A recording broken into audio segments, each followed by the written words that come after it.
I was born and raised in Brooklyn. I'm definitely a Brooklyn girl. I've lived on the West Coast. I lived in LA and I lived in Seattle.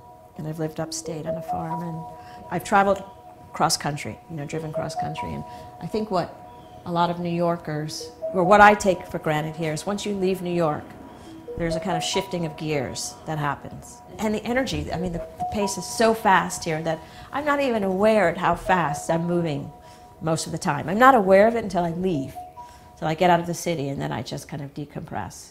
Hi, my name is Joie Lee, and I live in Brooklyn, New York, and I'm a teacher, a writer, and an actor.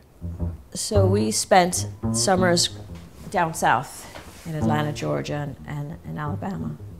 I've always had nature kind of as my backyard or front yard. My father is a jazz musician. His name is Bill Lee. He's a bassist and composer.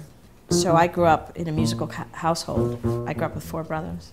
So we always were playing some instrument. I played flute a little bit as a child, and I sang. I love the improvisational aspect of gardening, or that I approach to gardening, that maybe, you could liken to jazz, probably. My garden is definitely a reflection of my personality, but not deliberately. It's just an extension of who I am. So this little tiny garden, well, here I had some carrots I was growing, but I don't know. I don't think they made it. My peas didn't make it. So here's some of Stilby. This is from my neighbor, Mary. And there's ginger down here. And also what's on this vine, what's also on the fence, is a 5-leaf chocolate akebia vine, which is also pretty invasive. And in the back there, that's a climbing hydrangea. That's Tabby. He's a feral cat.